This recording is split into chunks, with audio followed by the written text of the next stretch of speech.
Hello friends, welcome to we are nursing academy. मैं राजेंद्र सिंह आपका बहुत बहुत स्वागत करता हूं। जैसे कि आप इसमें देख पा रहे हैं, इंपॉर्टेंट रिसेंट क्वेश्चन लिए गए हैं। कहां से? एमओएस, डीएचए, हाद, ओएमएसबी, एमओपीएस, एनएचआरए, प्रोमेट्रिक एग्जाम में जो पहले भी आ चुके हैं, जो इनके रिसेंटली आए हैं और पहले भी बहुत बार हो चुके हैं। आगे आने वाले एग्जाम्स के लिए बहुत ज़्यादा इंपॉर्टेंट क्वेश्चन है सारे के सारे। तो वीडियो में शुरू से एंड तक बने रहेगा। हर एक क्वेश्चन का आपने कमेंट करना है, आंसर कमेंट करेंगे ताकि आपकी प्रैक्टिस होती रहे। साथ साथ में प्रैक्टिस होगी तभी तो आपका रिवीजन होता रहेगा। ओके, तो एक बार वीडियो को लाइक कर दीजिएगा, शेयर कर दीजिएगा। जिन्होंने चैनल को सब्सक्राइब नहीं किया, एक बार सब्सक्राइब कर दीजिएगा। तो चलो चलते हैं हम अब आज के क्लास के ऊपर। तो कल हमने एक होमवर्क के लिए क्वेश्चन छोड़ा था। A rehabilitation nurse are reviewing post stroke patient immunisation history, which immunisation is a priority for a 72 year old patient. ये क्वेश्चन दिया था होमवर्क के लिए। तो इसके अंदर अपना करेक्ट आंसर है वो होगा ऑप्शन ए, न्यूमोकोकल वैक्सीन। ठीक है, न्यूमोकोकल वैक्सीन है जो ओल्ड एज में देते हैं। यहाँ पे पेशेंट का एज दे रखा हमें 72 ईयर्स। ओके, जहाँ भी आपको ओल्ड एज के बारे में, वैक्सीनेशन के बारे में पूछे तो वहाँ पे न्यूमोकोकल यहाँ पे ऑप्शन मिलता है, तो उसको करेक्ट आप सेलेक्ट कर सकते हैं। ओके, तो चलो चलते हैं आज के क्वेश्चंस के ऊपर। Question first, A 4 days old baby diagnosed with physiological jaundice. His father is disturbed and want to know why he have this condition. What should the nurse tell about the most prominent physiological jaundice? Option देखें। A, red blood cell enzyme defects. Option B, immature hepatic function. Option C, decrease milk intake. D, R H incompatibility. एक 4 days का बच्चा अपने पास आया है जिसको diagnosis हुआ physiological jaundice. उसका फादर है वो डिस्टर्ब है से और पूछ रहा है कि इस कंडीशन का किस वजह से ये कंडीशन हो सकती है। तो ऐसी वाली कंडीशन में इनके मोस्ट प्रोमिनेंट फिजियोलॉजिकल जॉइंटिस किस रीजन से होता है। नर्स है, इसके बारे में क्या रिस्पॉन्स देगी, ये पूछा है इसके अंदर। हर एक क्वेश्चन के बाद में कुछ सेकंड का आपको टाइम दूंगा ताकि आप उसका कमेंट कर सकें, आप आंसर दे सकें। आंसर देंगे तो आपकी प्रैक्टिस होती रहेगी। ओके, तो हर एक को आंसर में कमेंट करना है। आंसर आपने कमेंट करना है विद क्वेश्चन नंबर। ओके, देखिए ये आया अपने सऊदी के साथ साथ में डीएचए के एग्जाम में, ओमान के एग्जाम में और बहरीन के एग्जाम में आया है। तो यहाँ पे अपना करेक्ट आंसर क्या होगा? फिजियोलॉजिकल जॉइंटिस है। जॉइंटिस किससे रिलेटेड होता है? जब भी कोई लीवर में कोई प्रॉब्लम होती है तो वहाँ पे जॉइंटिस होता है लीवर से रिलेटेड। ठीक है, लीवर में प्रॉब्लम की वजह से जॉइंटिस होता है। तो यहाँ पे जॉइंटिस से रिलेटेड है, जैसे हिपेटिक फंक्शन है, हिपेटिक है जॉइंटिस वो लीवर। ठीक है, तो यहाँ पे immature hepatic function is correct answer. कि बच्चा होता है 4 days का, उसका लीवर है प्रॉपर मेच्योर नहीं हो पाता है, प्रॉपर फंक्शन नहीं कर पाता है, इस रीजन से उसको फिजियोलॉजिकल जॉइंटिस होता है। ओके, तो यहाँ पे करेक्ट आंसर है option B. Next question, second number, while obtaining the pre-operative history of a patient scheduled for cosmetic surgery, the most valuable skill at the nurse disposable it. Option देखें। A, knowledge of procedure. Option B, time management skills. Option C, listening skills. Option D, empathy. इनके एक pre operative history ली जा रही है, एक patient की obtain की जा रही है प्री हिस्ट्री, जिसकी कॉस्मेटिक सर्जरी शेड्यूल की गई है। तो इसमें पूछा most valuable skill at the nurse disposable, यानी कि नर्स की मोस्ट वैल्यूएबल स्किल पूछी है इसके अंदर। मोस्ट वैल्यूएबल स्किल क्या होगी यहाँ पे? तो यहाँ पे मोस्ट वैल्यूएबल स्किल है वो होगी कि उसको प्रोसीजर के बारे में नॉलेज होना चाहिए, जिसे बेस्ट। ओके, तो यहाँ पे करेक्ट आंसर है वो होगा option A, knowledge of the procedure. जो भी प्रोसीजर है कम से कम उसका नॉलेज होना उसको जरूरी है। ओके, तो यहाँ पे मोस्ट वैल्यूएबल स्किल है वो होगी knowledge of the procedure. Okay, next question 3 number, A residents wife recently dead The resident is now staying in his room all the time and eating very little. The best response by the nurse aide is to, option देखें, A, remind the resident to be thankful for the years he said with his wife. Option B, tell the resident that he need to get out of his room at least once a day. Option C, understand the resident's grieving and give him chance to talk. Option D, avoid mentioning his wife when caring for him. Saudi Prometric के साथ साथ में DHA के exam में आया, हाथ के exam में आया एंड उसके साथ साथ में कतर के एग्ज़ाम में आया। यह है कि क्वेश्चन है कि अपने पास एक पेशेंट है, इनकी एक पेशेंट है, रेजिडेंट है जिसकी वाइफ रिसेंटली डेथ हुई है उसकी वाइफ की। तो ऐसी वाली कंडीशन में उसके बाद वो पेशेंट है वो ऑल टाइम फुल टाइम अपना रूम में ही रहता है और बहुत ही लिटिल अमाउंट में वो खाता है, खाना बहुत कम खाता है। तो ऐसी वाली कंडीशन में बेस्ट रेस्पॉन्स क्या होगा नर्स साइड का? नर्स साइड का बेस्ट रेस्पॉन्स क्या होगा ऐसी वाली कंडीशन में? ये पूछा इसमें।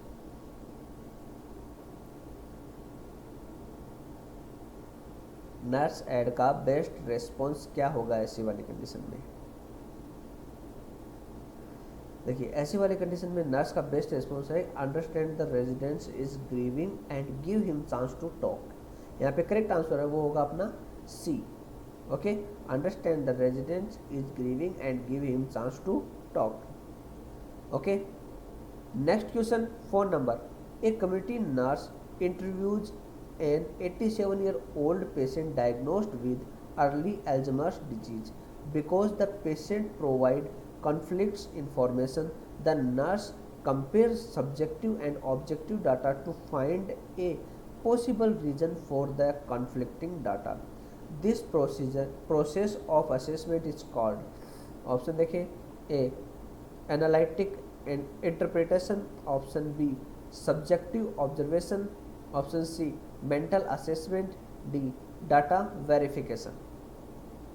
एक कम्युनिटी हेल्थ नर्स है जो इंटरव्यू ले रही है एक 87 ईयर ओल्ड पेशेंट का जिसको डायग्नोसिस हुआ अर्ली अल्जाइमर्स डिजीज।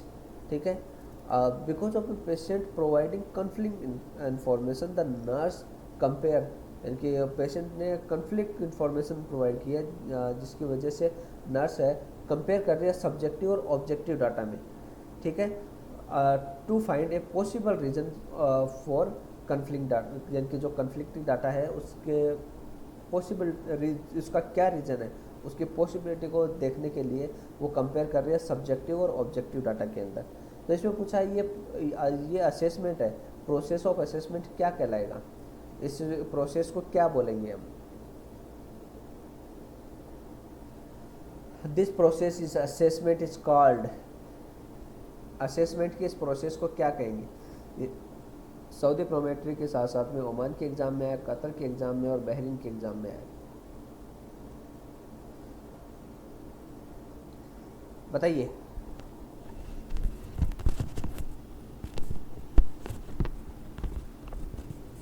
तो यहाँ पे देखिए, यहाँ पे सब्जेक्टिव और ऑब्जेक्टिव डाटा में यानी कि दोनों में कंपेयर किया जाना, क्या कि ये चीज़ कंफर्म कर सके, रीजन को कंफर्म कर सके कि क्या पॉसिबल रीजन है किसका कन्फ्लिक्ट डाटा की, यानी कि एक वेरिफिकेशन कर रही है। यहाँ पे आप देख पा रहे हैं, तो यहाँ पे वेरीफाई कर रही है। तो यहाँ पे करेक्ट आंसर होगा ऑप्शन डी, डाटा वेरिफिकेशन। तो ये प्रोसेस होगी असेसमेंट की, डाटा वेरिफिकेशन। ओके, चलते हैं next question 5 number. A patient come to the emergency department with extreme dyspnoea, orthopnoea, anxiety and complaints of feeling panicky.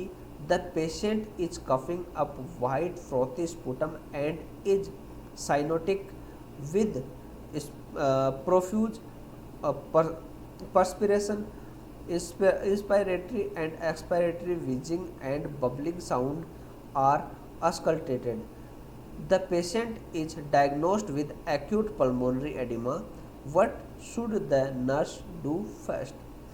Option देखिए, A, administer digoxin या Lanoxin to decrease fluid backing up into the lungs. Option B, identify precipitation factor and underlying conditions. Option C, administer morphine या duramorph to reduce anxiety. Option D, assess oxygen saturation rate. एक patient अपने पास emergency department के अंदर आया और उसको extreme dyspnoea है, ठीक है, प्लस ऑर्थोपिनिया है, एंजाइटी है एंड कंप्लेन कर रहा है फीलिंग आप पैनिकी। द पेशेंट है वो कफिंग हो रहा है फ्रूटी स्पोटम के साथ में, फ्रूटी स्पोटम आ रहा है कफ के साथ में एंड साइनोटिक विद प्रोफ्यूजन पर्सपेशन। इनकी साइनोटिक ये कॉमन चीज़, ये मेन फोकस करने वाली चीज़ है साइनोटिक, ठीक है, पेशेंट साइनोटिक होता है। Inspirated expiratory wheezing and bubbling sound are auscultated, यानी कि जब भी वो सांस ले रहा है सांस छोड़ रहा है उस टाइम पे बबलिंग साउंड आ रही है वहाँ पे, वीजिंग साउंड और बबलिंग साउंड वहाँ पे आ रही है। तो the patient is diagnosis with acute pulmonary oedema. Patient है उसको डायग्नोसिस हुआ एक्यूट पल्मोनरी एडिमा, तो ऐसे वाली कंडीशन में नर्स है सबसे पहले क्या करेगी? ऐसी वाले कंडीशन में नर्स है सबसे पहले क्या करेगी? पहली चीज़ यहाँ पे मेन चीज़ सबसे ज़्यादा देखने वाली चीज़ है पल्मोनरी एडिमा, तो डायग्नोसिस हो ही गया है। तो एक तो पल्मोनरी एडिमा, रेस्पिरेशन से रिलेटेड कोई भी पेशेंट अपने पास आता है रेस्पिरेटरी प्रॉब्लम्स के साथ, तो सबसे पहले हम उसका ऑक्सीजन लेवल चेक करते हैं। ओके, तो यहाँ पे करेक्ट आंसर होगा option D, assess oxygen saturation. Okay, next question 6 number, a man has been experiencing night blindness, what vitamin could be he deficient? Option देखें, vitamin A, vitamin B, vitamin C, vitamin D. कौन सी vitamin की कमी से night blindness हो सकता है? Saudi Prometric के साथ साथ में ओमान के एग्जाम में आया, कुवैत के एग्जाम में आया,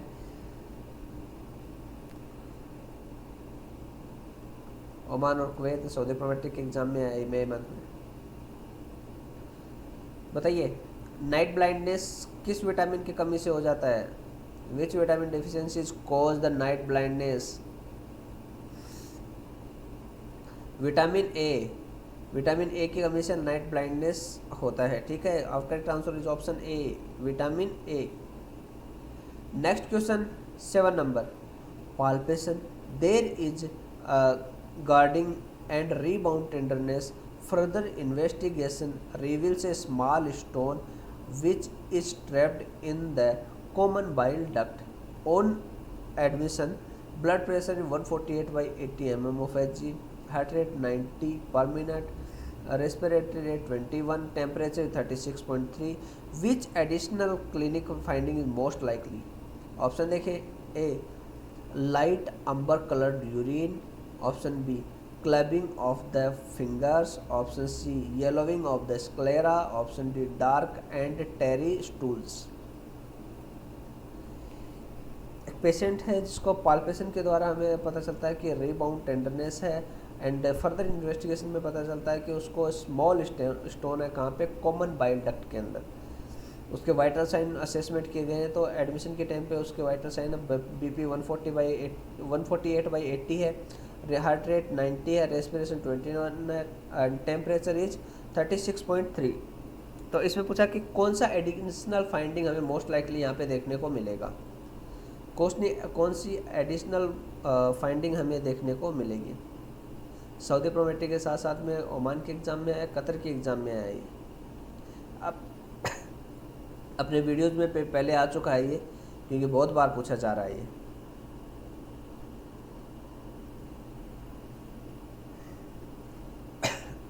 बताइए यहाँ पे मोस्ट लाइकली कौन सी फाइंडिंग हमें देखने को मिलेगी, एडिशनल फाइंडिंग?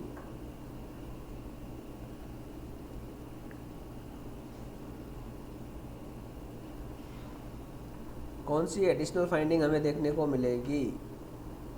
देखिए यहाँ पे एक चीज़ आपने कॉमन नोटिस की हो तो यहाँ पे कॉमन बाइल डक्ट के अंदर ये स्टोन है, स्मॉल स्टोन कहाँ पे, कॉमन बाइल डक्ट में है। तो बाइल डक्ट में यहाँ पे स्टोन की वजह से इन्फेक्शन होगा, स्पेस इन्फेक्शन की वजह से बिलरुबिन लेवल बढ़ेगा, तो ऐसे वाले कंडीशन में बॉडी येलोइश होगी। तो यहाँ पे कॉमन बाइल, यहाँ पे कॉमन जो क्लिनिकल फाइंडिंग हमें देखने को मिलेगी वो है स्क्लेरा, जो आई की स्क्लेरा है वो येलोइश कलर की दिखने लगेगी, ठीक है। तो यहाँ पे करेक्ट आंसर है option C, yellowing of the sclera.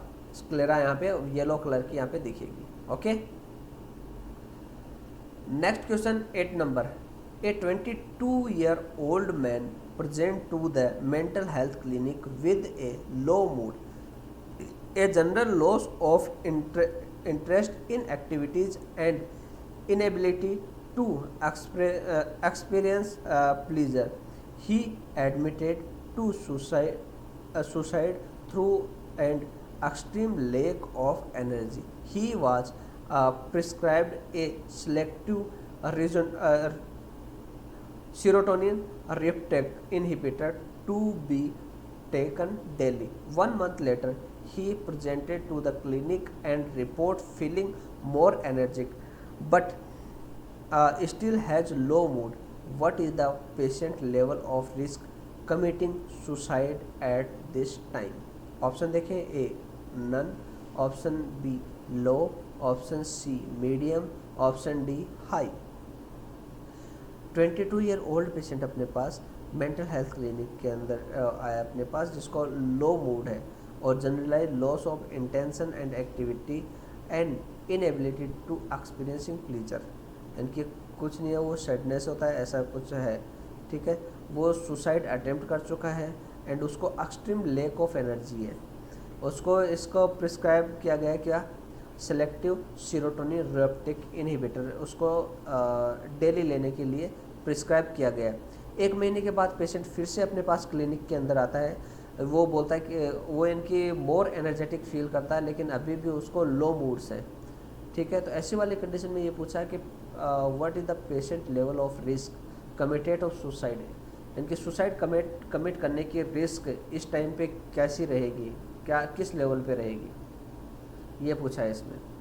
Saudi Prometric के साथ साथ में DHA के एग्ज़ाम में आया, कुवैत के एग्ज़ाम में और बहरीन के एग्ज़ाम में आया ये इसी महीने।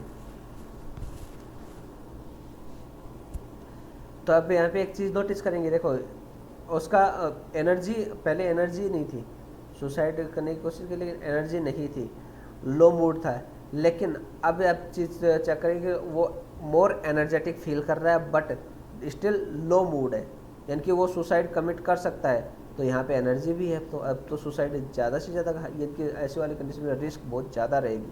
तो यहाँ पे करेक्ट आंसर होगा option D, high risk level रहेगा उसका सुसाइड कमिट करने का। Okay, next question 9 number. A child is admitted to the paediatric ward with fever, lethargy, joint pain and abdominal pain for several weeks.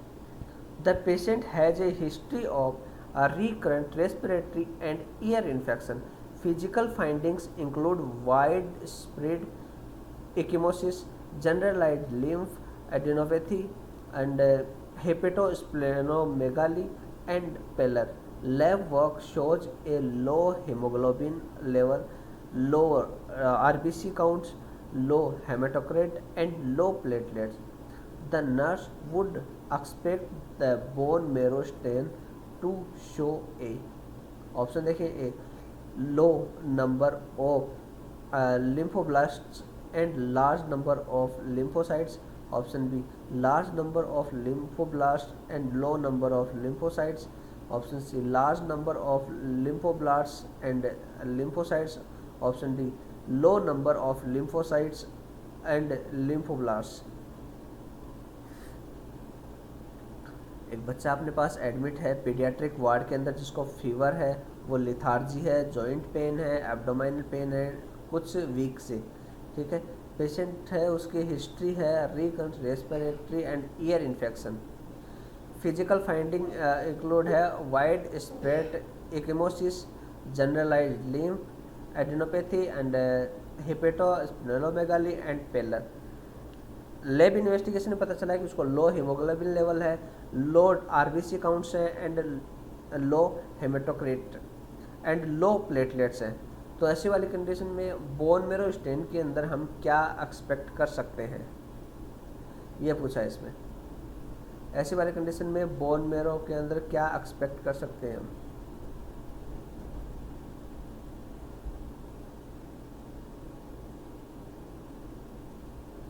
क्या expect कर सकते हैं? देखिए ऐसी वाली कंडीशन में हम एक्सपेक्ट करेंगे कि ऐसी वाली कंडीशन में हमें मिलेगा जो लिम्फोब्लास्ट और लिम्फोसाइट्स हैं उनका काउंटिंग लो हो जाएगी। ठीक है, तो यहाँ पे करेक्ट आंसर होगा option D, low number of lymphoblast and lymphocytic. ठीक है, लिम्फोब्लास्ट एंड लिम्फोसाइट्स यहाँ पे लो हो जाएगी, तो correct answer option D. Next question 10 number, the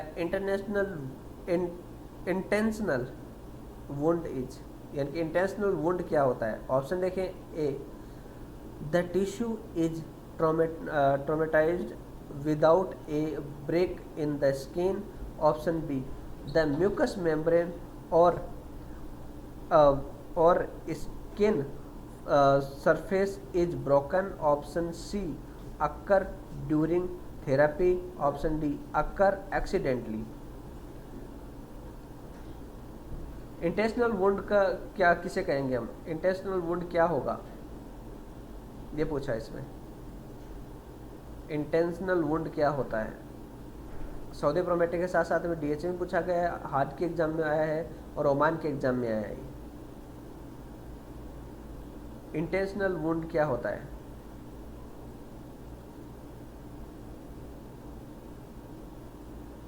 देखिए इंटेंशनल वुंड होता है जिसमें कि स्किन ब्रेकडाउन नहीं होती है, लेकिन ट्यूमर स्किन के अंदर बना होता है, स्किन के अंदर ट्यूमर बन जाता है, वो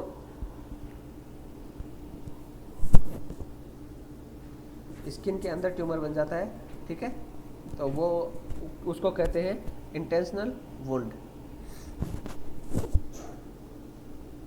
ठीक है, तो यहाँ पे करेक्ट आंसर होगा option A tissue traumatised without a break in the skin.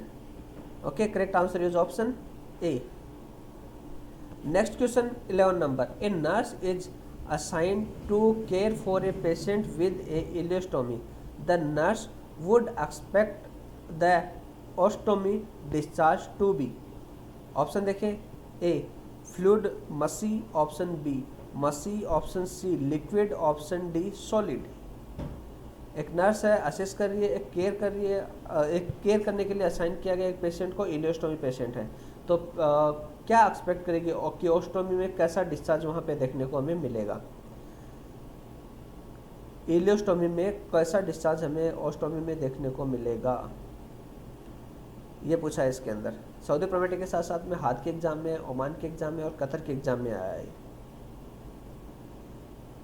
तो यहाँ पे देखिए करेक्ट आंसर है, यहाँ पे देखो इलियोस्टोमी है, इलियोस्टोमी में ओस्टोमी जो डिस्चार्ज होते हैं वहाँ पे सीक्रेशंस बहुत ज़्यादा मिलेंगे ओस्टोमी के अंदर, तो ऐसे वाले कंडीशन में लिक्विड डिस्चार्ज वहाँ पे देखने को हमें मिलेगा।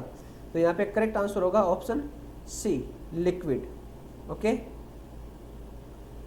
Next question 12 number, a 4-year-old child brought to the community health clinic for scheduled immunisation. The child should receive. Option देखें, A varicella, rotavirus, pneumococcal and hepatitis B. Option B measles, mumps, rubella and varicella. Option C rotavirus and inactivated polio vaccine, inactivated polio virus. Option D varicella and haemophilus influenza. 4 साल का बच्चा है, अपने पास community health clinic के अंदर आया जिसको schedule किया गया इम्यूनाइजेशन के अंदर। इनकी मेन चीज़ें यहाँ पे पूछा है कि 4 ईयर के बच्चे को क्या इम्यूनाइजेशन देंगे, कौन सी वैक्सीन देंगे।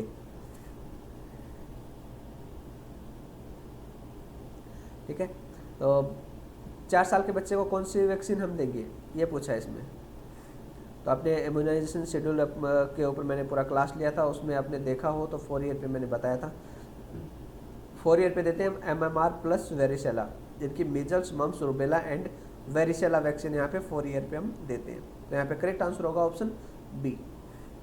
Next question 13 number, to facilitate self care for a 2-year-old child with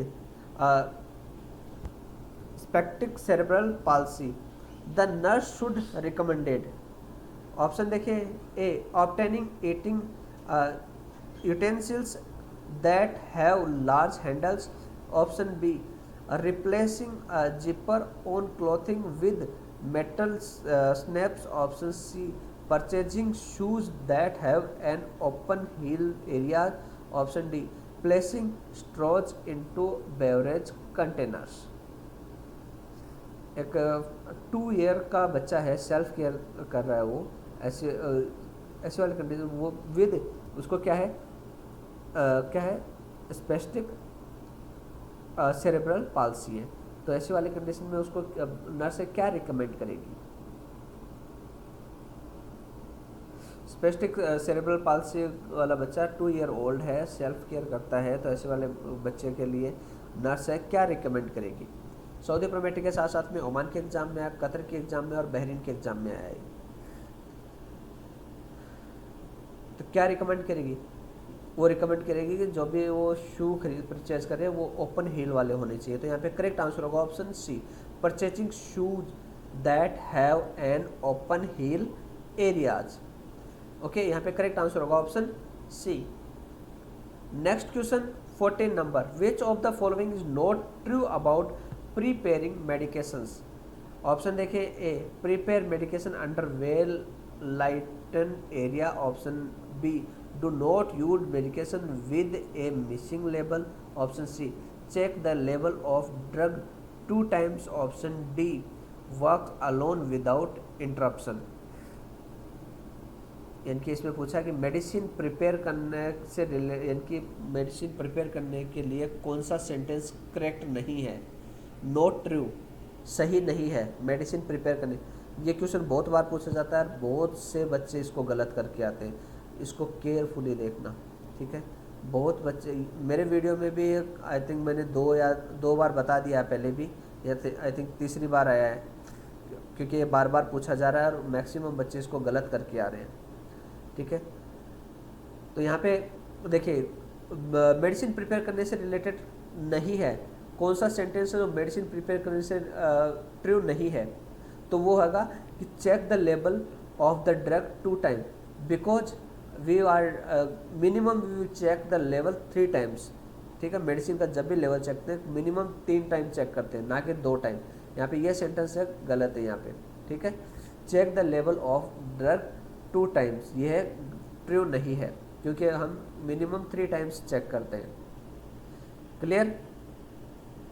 next question 15 number, when the blood pressure is 160/90 mm of Hg, the pulse pressure is. Option देखिए, A 242 mm of Hg, B 142 mm of Hg, C 100 mm of Hg, D 70 mm of Hg। Blood pressure आ रहा है कितना? 160/90। And इसमें पूछा pulse pressure क्या होता है, इसमें पल्स प्रेशर के बारे में पूछा। पल्स प्रेशर के बारे में बहुत बार क्वेश्चन पूछा जा रहा है, ठीक है। इसी मई मंथ में सऊदी प्रोमेट्रिक में पूछा गया था, इसके अलावा ओमान के एग्ज़ाम में पूछा है, कुवैत के एग्ज़ाम में पूछा गया है पल्स प्रेशर के बारे में। तो अपना पल्स प्रेशर निकालने का फॉर्मूला क्या है? Pulse pressure equal to systolic pressure minus diastolic pressure, ठीक है। सिस्टोलिक प्रेशर से डायस्टोलिक प्रेशर को माइनस कर देंगे तो अपना पल्स प्रेशर आ जाएगा। तो यहाँ पे करेक्ट आंसर है वो होगा अपना डी 70 mm of Hg, क्योंकि 160 से 90 हम माइनस कर देंगे तो यहाँ पे हो जाएगा 70 mm of Hg is correct answer. Okay, option सही होगा D. Next question 16 number, a nurse is assessing an infant for possible deafness, which of the following automatic reflexes would the nurse most likely check to best determine whether the child has a serious hearing problem?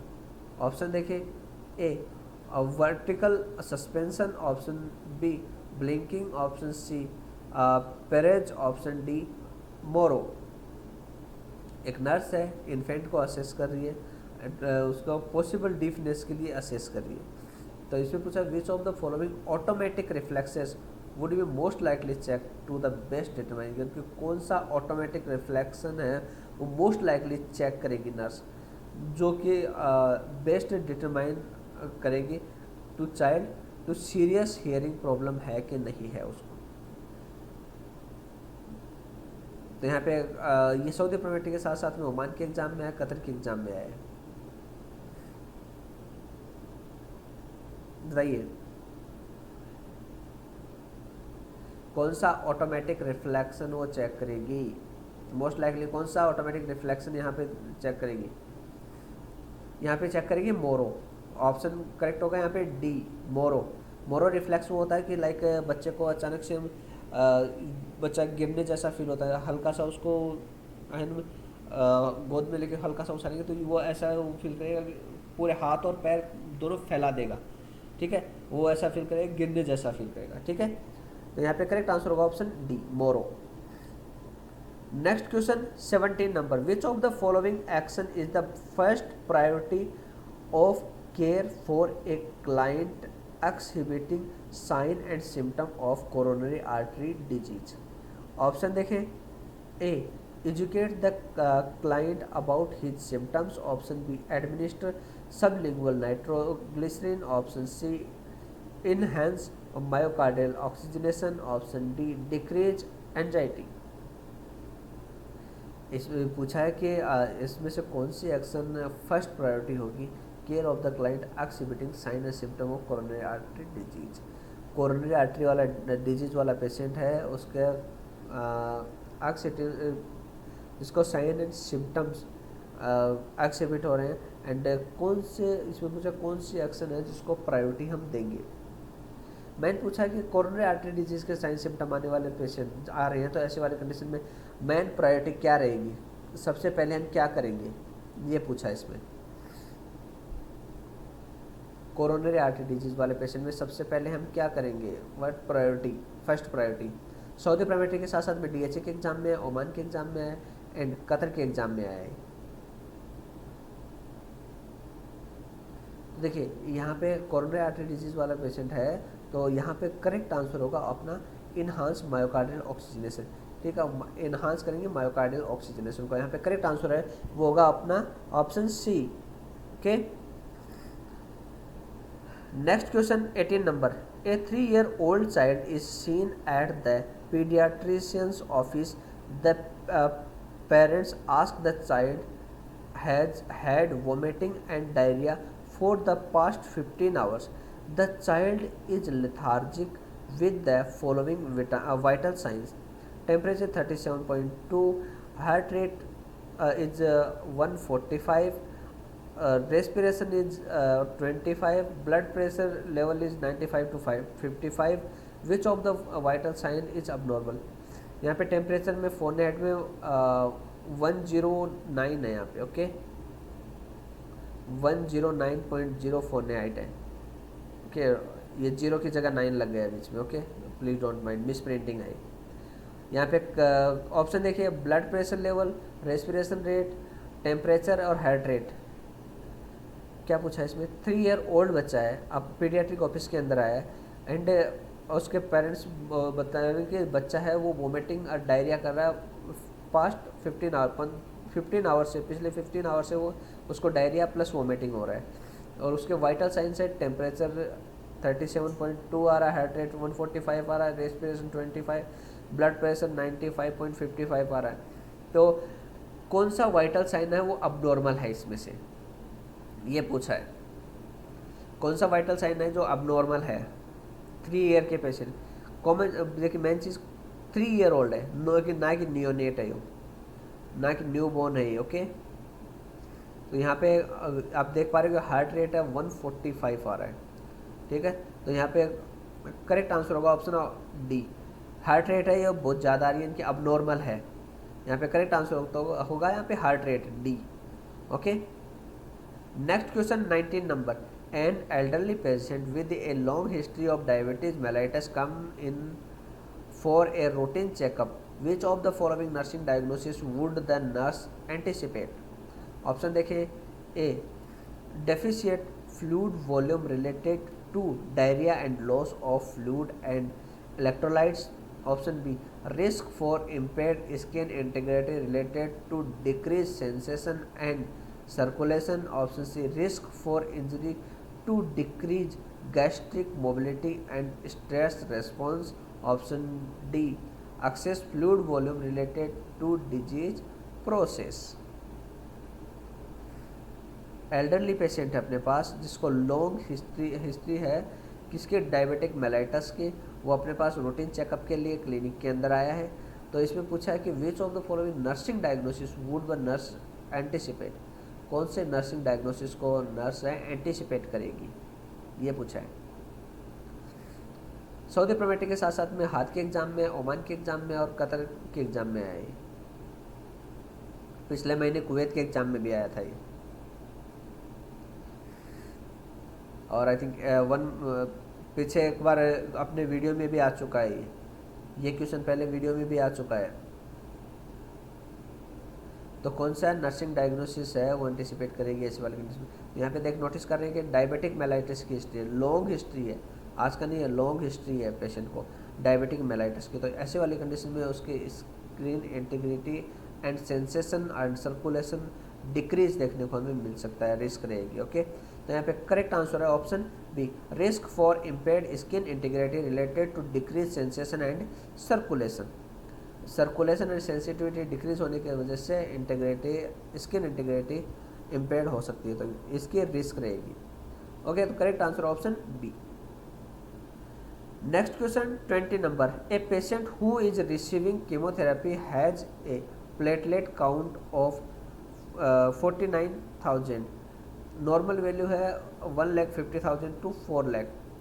Which of the following nursing action is necessary. Option देखिए, A monitor the temperature every 4 hours, option B limit intake of vitamin K rich foods, option C minimize invasive procedures, option C crush oral medications. एक patient है अपने पास आया chemotherapy के लिए, ठीक है, उसको प्लेटलेट काउंट है आ रही है 49,000 ओनली, जहाँ पे नॉर्मल रेंज होता है 1.5 लाख से लेकर 4 लाख तक का। तो इसमें पूछा कि कौन सी नर्सिंग एक्शन यहाँ पे नेसेसरी होगी, कौन सी नर्सिंग एक्शन यहाँ पे नेसेसरी होगी। सऊदी प्रोमेटिक के साथ साथ में ओमान के एग्जाम में है, कुवैत के एग्जाम में है, कतर के एग्जाम में है। तो कौन सी नर्सिंग प्रोसेस है जो नर्सिंग एक्शन है वो नेसेसरी रहेगी, कंपल्सरी कौन सी नर्सिंग एक्शन रहेगी, ये पूछा है इसमें। देखिए यहाँ पे आप देख पा रहे हैं तो प्लेटलेट काउंट बहुत कम आ रहा है, तो ऐसी वाली कंडीशन में जो इन्वेजिव प्रोसीजर बोले तो इंसर्ट करने वाला जैसे सिरिंज लगाना या सिरिंज इंसर्ट करना, कोई कट लगाना, ऐसे वाले जिससे कि है कि स्किन है वो उसकी इंजरी हो, स्किन को कट लगे, ऐसे वाले कंडीशन, ऐसे वाले प्रोसीजर को मिनिमाइज कर देंगे, छोड़ देंगे। ठीक है, तो यहाँ पे करेक्ट आंसर होगा option C, minimise invasive procedure. Invasive procedure जिनमें ब्लड थोड़ा सा भी टिक होने पे ब्लड निकलता है, थोड़ी सी भी इंजरी होती है, लाइक सीरीज कोई इंजेक्शन वगैरह इंसर्ट करेंगे तो उसमें भी हमें लाइक नीडल इंसर्ट करेंगे तो उसमें ऐसे वाले कंडीशन है वो भी आएगी इन्वेजिव प्रोसीजर में। तो ठीक है, यहाँ पे ऐसे वाले प्रोसीजर हम मिनिमाइज कर देंगे ताकि ब्लीडिंग होने के चांसेस नहीं है। तो यहाँ पे करेक्ट आंसर होगा ऑप्शन सी। ओके, ये आपके लिए होमवर्क है इसका। जैसे मैं वीडियो स्टार्ट होते ही मैं आपको क्वेश्चन का आंसर देता हूँ, वैसे इसका आंसर मैं कर दूंगा। आपने इसका आंसर सभी को कमेंट करना है, ठीक है, ये इंपॉर्टेंट क्वेश्चन है ये भी, इसका आंसर सभी ने आपको कमेंट करना है, ठीक है। Okay, thank you for conducting my class. I hope ये वीडियो आपके लिए हेल्पफुल हो, हर एक क्वेश्चन आपके लिए इंपॉर्टेंट हो, तो प्लीज़ एक बार लाइक कर दीजिएगा, शेयर कर दीजिएगा वीडियो को, एंड जिन्होंने भी चैनल को सब्सक्राइब नहीं किया एक बार सब्सक्राइब कर दीजिए। किसी प्रकार की आपको हेल्प चाहिए होती है तो आप मेरे व्हाट्सअप नंबर दिए हैं मैंने, यहाँ पे मुझे कांटेक्ट कर सकते हैं। आपको लाइक ऑल ओवर गल्फ़ के लिए प्रोसेस करवानी है तो लाइक डाटा फ्लो है, एलिजिबिलिटी है, एग्ज़ाम बुकिंग करवानी है, उसके लिए आप मुझे कांटेक्ट कर सकते हैं। एंड आपको कोई स्टडी मटेरियल चाहिए तो आप मुझे कांटेक्ट कर सकते हैं, व्हाट्सअप कर सकते हैं। आप मुझे व्हाट्सअप करिए, मैं आपका एज सून एज पॉसिबल, जितना जल्दी पॉसिबल हो सके मैं आपको आंसर देने की कोशिश करूँगा, ठीक है। कल फिर से मिलेंगे एक नए वीडियो में कुछ इम्पोर्टेंट क्वेश्चंस के साथ में, ठीक है। तब तक के लिए बाय।